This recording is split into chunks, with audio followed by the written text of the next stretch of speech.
साझ कहानी एक ही है प्रिंसीपल सजान सिंह की लिखी हुई है। इन्हों का जन्म 29 जुलाई 1909 ईस्वी को डेरा बाबा नानक जिला गुरदासपुर विखे होया। इन्होंने माता जी का नाम श्रीमती जमुना देवी, पिता जी का नाम सरदार हकीम सिंह, विद्या योग्यता MA BT जिमें अपने अजकल BEd की पहला BT हुआ करती सी। किता अध्यापन भाव कि इन्होंने 3 पद्धरों पर काम किया, स्कूल अध्यापक के तौर पर, फिर कॉलेज लैक्चरर के तौर पर, फिर प्रिंसीपल के अहुदे पर। रचनावां दुख सुख तो पिछों, नरका के देवते, मनुख के पशु, सब रंग, नवा रंग, स्वादवाद, शहर ते ग्राम, शहर ते ग्राम। इस जी शहर के ग्राम जो रचना है कहानी है ये मतलब कि जो शहर के ग्राम रचना है ये इन्होंने साहित्य अकादमी पुरस्कार मिले। कहानी का विषय की है? कहानी का विषय साझ कहानी का विषय दुखों सुखों आपसी भाईचारक साझ द्वारा बंटन की भावना को पेश करता है। इस कहानी कहानीकार ने एक प्रोफैसर और आम पेंडू नौजवान विचकार हमदर्दी के जज्बे द्वारा साझ दिखाई है। साझ का मतलब की है? आप कहते भी ये मैं अपना जहा लगता है, ओपरा नहीं लगे। क्यों लगता है अपन साझ जो अपनी किसी व्यक्ति के नाल साझ पै जाती है तो सानू वो व्यक्ति ओपरा क्यों नहीं लगता? क्योंकि उसकी सोच तो साडी सोच एक होंगी है, साढ़े विचार आपस में मिलते होते हैं। जिस तरह इस कहानी के आप देखांगे, कहानी के पात्र ने बेटा वो 3 पात्र है। प्रोफैसर जिसका पूरा नाम की है ML मल्होत्रा, लालचीरे वाला ते बुढ़ी। हुण जो प्रोफैसर है ML मल्होत्रा वो की है, वो पढ़िया लिखिया कॉलेज के लैक्चरर लग्या होया ते की है उन्होंने वड्डी उम्र च जाके नौकरी मिली है। भाव की है कहने तो भी हाले की पढ़ाई पूरी हुई वही नौकरी मिल जाती, पर इन्होंने की है वड्डी उम्र च जाके नौकरी मिली तो वह भी की है मुढ़ली तनख्वाह से कली बेस के पे इन्होंने कॉलेज के लैक्चरर के तौर पर नौकरी मिली। जो लालचीरे वाला एक आम पेंडू नौजवान है, ठीक है। जो बुढ़ी माई है वो की है, वो भी इस कहानी का वधिया पात्र है। वो की है, वो किसी पिंड के विच रहिंदी है।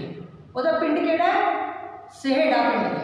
वो किसी पिंड के विच रहिंदी है, वह पिंड की है सहेड़ा। तो वो की है मतलब की है वह कोई अंग साक नहीं, पिंड के विच ओहदी एक झुग्गी है, वो कोले कोई पैसा टका नहीं। वो मतलब की है बहुत ज़्यादा गरीब है। जे उन्होंने कोई आंढ गुआंढ वाला रोटी टुक दे दे तो वह खा लेती है, किसी के घर मंगण नहीं जाती। पर सिरड़ी सुभाਅ की औरत वो किवें है, जिवें वो उस दिन की है संगरांद का दिहाड़ा सी, वो उत्थे तुर के गई सी इतिहासक गुरुद्वारे। इतिहासक गुरुद्वारा सहेड़े तो कितनी किलोमीटर दूर सी? 14-15 किलोमीटर। मेन जी के चौ लिखा हुआ है उत्थे मत्था टेकन गई सी तुर के। तो उस तो बाद जो वापस आ रही सी तो उस समय जी इन्होंने वो है भी वो अगे कहानी का आरंभ होता है। हुण मैं तुहानूं कहानी का आरंभ दस रही हूँ भी इस कहानी के 3 पात्र आ गए, जिवें मैं तुहानूं दस्सिया प्रोफैसर, लालचीरे वाला, बुढ़ी। हुण इन्हां 3 पात्रों के विचकार जी सारी कहानी आपसी गलबात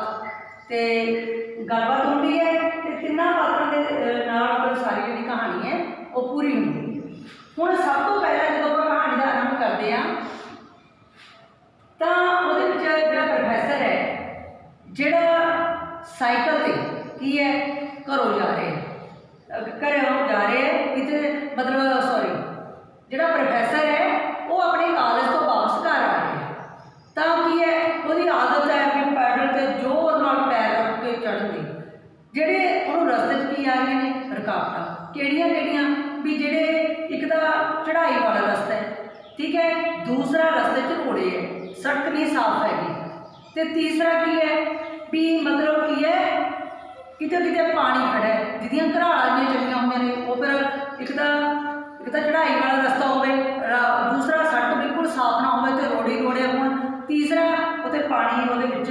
सी भी मतलब घराले चुनिया थी उत्थे जिहड़ा साइकिल चलाउणा सी वो बहुत ज़्यादा की सी मुश्किल सी।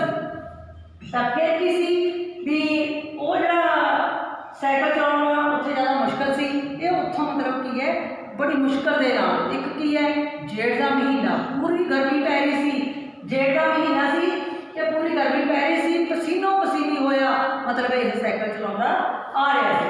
तां इहने की देखिया भी जिहड़ा एक लाल जीरे वाला जिहड़ा दूसरा एक पेंडू नौजवान है वो की है ओ बेटा जिहड़ा लाल जीरे वाला नौजवान है उन्हें की है उथों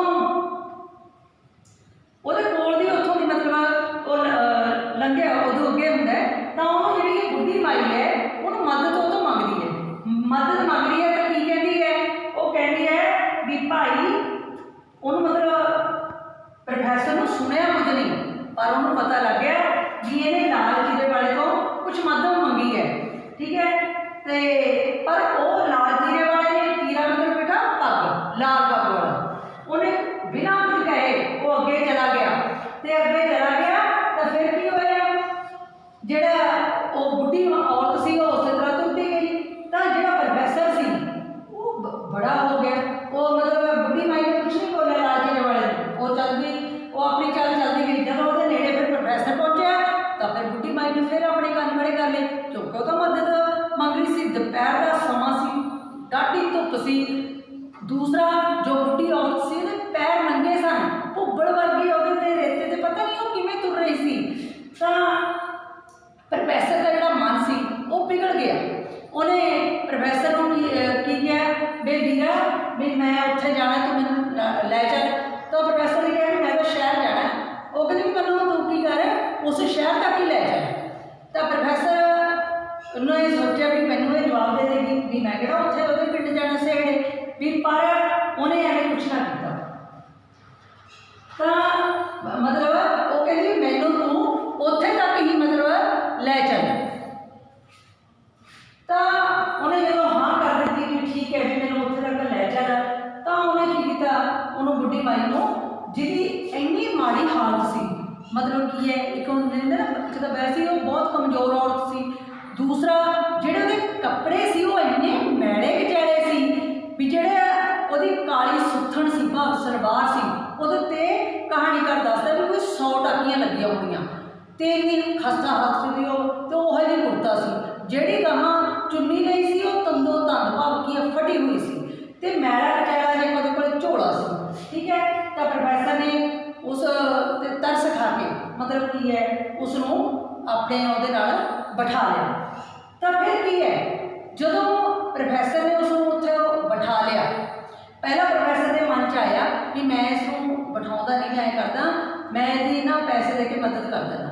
फिर वो सोचता है मेरे को तो सारे 30 पैसे मेरे ਉਹਦੇ 'ਚ ने भी मेरे घर के किन्ने खर्च ने, मेरा टब्बर किन्ना वड्डा है भी मेरा तो मुंडा रोज़ सवेरे उठ के रस खाण नूं हुंदा है भी मैं तो उन्होंने रस लैके नहीं दे सकता। रस की ने कहना सुक्की हुई रोटी है, कहना मैं रस वास्ते तो उन्होंने अपने मुंडे दिनेश नूं कहना रवाउंदा रहना भी मैं जे हुण मैं इहदी इत्थे पैसे दे के मदद करदा कहना फिर मेरे तो कहना एक उदू कहना मेरी तनख्वाह का हुण जिहड़ा महीना है वो लास्ट ते है, कहना अजे किहड़ा मैनूं तनख्वाह मिली हुई है भी मैं मदद नहीं कर सकता। मैं तो इहनूं ऐ करदा भी मैं इहनूं पैसे दे के मदद नहीं कर सकता, मैं इंज करदा भी मैं इहनूं अपने साइकिल ते बिठा लैंदा, ठीक है। पहला कदे वो सोचदा भी मैं किसी होर तो ਜਿਹੜੇ ਹੋਰ ਲੋਕ ਨੇ भी किसी तो मैं पैसे लैके इन्हों उत्थों की टिकट लै देना। फिर कहता अगला कहूगा भी वह बड़ा प्रोफैसर बनया फिरदा है कि ये कोई 8 आने किराए देने जोगे नहीं, कहता मेरिया तो कहता जड़ियाँ सलामां मैनूं हुंदियां ने वो भी हट गया। फिर वो ये सारियां गल्लां सोच के वो की करदा है कहता भी मैं तो यदि मदद ऐ करदा इहनूं साइकिल ते बिठा लिया, वो अपना मन कर रहा जा करके भाव की ये सोचना छड्ड के भी ये कपड़े मैले ने या किस तरह उन्हें अपने साइकिल ते उसनूं बिठा लिया, ਉਹਦਾ ਜਿਹੜਾ ਝੋਲਾ ਸੀ वो अपने हैंडल नाल लटका लिया। फिर की है ਝੋਲਾ वो मतलब की है नाल की सोचता है क्योंकि जो प्रोफैसर सी वो बहुत बरीकी नाल सोचण वाला सी, ख्यालों के ज़्यादा डुब्बिया रहिंदा सी, वो हर चीज़ की तुलना करता रहिंदा सी, कदे देशां की करन लग पैंदा, वो कहंदा भी जिहड़ा भारत देश है वो तो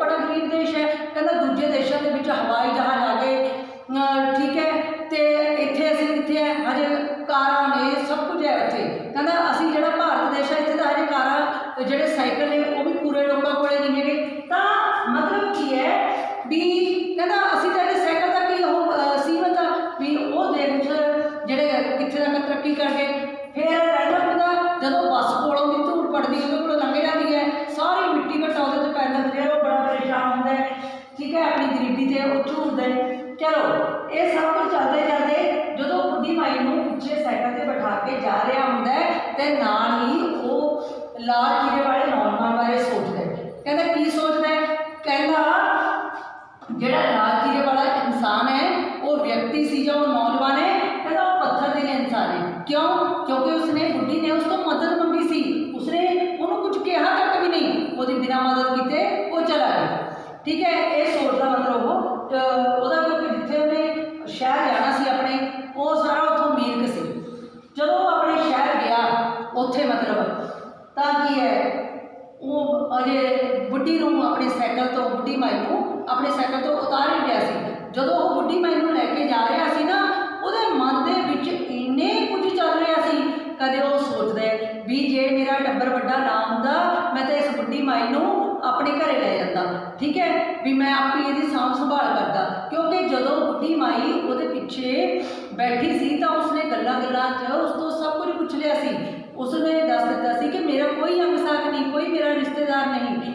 ਤਾਂ ਉਸ ਨੂੰ ਉਸ 'ਤੇ ਤਰਸ ਆ ਗਿਆ। ਉਹ ਕਹਿੰਦਾ ਵੀ ਫਿਰ ਦੱਸ ਇਹੋ ਜਿਹੇ ਅਨਾਥ ਲੋਕ ਫਿਰ ਕਿੱਥੇ ਜਾਣ। पर वो अपने टब्बर को देख के अपन आर्थिक तंगियां देख के मजबूरियां देख के उसकी मदद करनी चाहता भी सी पर कर नहीं सकिया।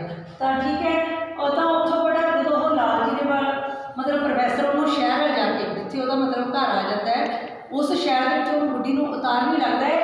जोड़ा लाल जीरे वाला वो फटाफट साइकिल लैके लंघ गया, उन्होंने कोई जवाब नहीं दिता सी भी मेरा जोड़ा साइकिल है भी मतलब भी मैं बैठा नहीं सकता या की करना, उन्होंने कुछ नहीं कहा सी। ਉਹਦੇ ਬਾਰੇ प्रोफैसर के मन से भी पत्थर दिल इंसान है। कहना उस समय फिर वो लाल जीरे वाला जो नौजवान है वो वापस आ जाता। तो आके बुढ़ी मन कहता बेबे तू चल शुक्र है तू इतने पहुँच गई, मैं अपना काम जल्दी नाल नवेड़िया है, हुण मैं वेला, हुण मैं जाना तो मैं बागा वाले है, बागा वाले सी पर तैनू तेरे पिंड सहेड़े छड्ड के आऊँ। क्योंकि बागा वाले तो जो 3 को दूर होर सी वो पिंड सहेड़ा सी, वो किहदा पिंड सी, वो बुढ़ी माई का पिंड सी। जदों उन्हें ये सुनिया भी जो लाल जीरे वाला परसन है व्यक्ति है भी तो मतलब बहुत वधिया है, ठीक है, भी उन्हें सोचा भी मैं तो इनू है भी ये बारे सोचता रहा भी ये पत्थर दिल इंसान है भी इन्हें तो कह दिता भी मैं तेन उत्थे तेरे पिंड ही छड्ड आऊँगी। तो फिर जो प्रोफैसर जो लाल जीरे वाला क्योंकि जो प्रोफैसर से प्रोफैसर ने अपने ये नहीं सोचा भी मैं पढ़िया लिखिया या किमें है, कुछ नहीं, उन्हें मैले चाले उस बुढ़ी उन्होंने अपने साइकिल पर बिठाया गोदी चुके। फिर जो वो नौजवान लाल जीरे वाले नौजवान के मुँह उसने ये सारिया गल्लां सुनिया तो उसने की किया, उसने फिर उधरों साइकिल तो उतार के अपने तो फिर उस बुढ़ी माई को फिर चुक के किदे ते बिठाया बेटा वो साइकिल के कैरियर से वो बिठा दिता। फिर लाल जीरे वाले नौजवान ने जो देखा कि मैं तो इनू पहला इनू अपना का इंसान समझता सी, ये तो मेरा अपना निकलिया भी अपन आंदा भी ये पढ़िया लिखिया बंदा है, फिर यह मैले चाले लोगों को कितने आपके भी इन्हें लिफ्ट दे के इनू कितने वधिया इसका साथ दिता। तो अखां अखां दे विच की है वो दोने मूहों कुछ नहीं बोले पर दोनों की अखां अखां विच सांझ पै गई। क्यों सांझ पई? क्योंकि उन्होंने विच हम इको उन्होंने सोच इको सी, वो किसी पीड़ित व्यक्ति की मदद करना चाहते सन। क्योंकि सानू जो क्योंकि इस कहानी का विषय भी है कि सांझ कहानी का विषय दुखा सुखा आपसी भाईचारक सांझ द्वारा वंडण की भावना को पेश करता है। इसी तरह कहानीकार ने एक प्रोफैसर के आम पेंडू नौजवान विचार हमदर्दी के जज्बे द्वारा सांझ दिखाई। इस तरह जदों वो नौजवान ने कह दिता कि लाल जीरे वाले ने भी मैं इस बुढ़ी माई को ये पिंड सहेड़े छड्ड के आऊँ, तो प्रोफैसर को इस तरह प्रतीत होया जिवें उसने अपना घाटा पूरा कर लिया हो, भी जिवें वो चाहता सी ना भी बुढ़ी को मैं उसकी मंजिल से छड्डावां, भी ये घाटा किहने पूरा कर दिता? उस लाल जीरे वाले नौजवान ने जिसनों के पहला प्रोफैसर पत्थर दिल इंसान ਸਮਝਿਆ ਸੀ। ਜਦੋਂ ਦੋਨਾਂ ਦੀ ਸੋਚ ਇੱਕ ਸੀ ਤਾਂ ਉਹਨਾਂ ਦੀ ਇਸ ਸੋਚ ਕਿਹੜੀ ਹਮਦਰਦੀ ਦੀ ਭਾਵਨਾ, ਹਮਦਰਦੀ ਦੀ ਜਜ਼ਬੇ ਨੇ ਦੋਨਾਂ ਦੇ ਵਿੱਚ ਪ੍ਰੋਫੈਸਰ ਅਤੇ ਪੇਂਡੂ ਨੌਜਵਾਨ ਵਿਚਕਾਰ ਕੀ ਹੈ ਸਾਂਝ ਪੈਦਾ ਕਰ ਦਿੱਤੀ। ਇਸ ਤਰ੍ਹਾਂ ਬੇਟਾ ਤੁਸੀਂ जो भी मेरी वीडियो भेजांगी उन्होंने बड़े ध्यान नाल देखना है, ठीक है। धन्यवाद।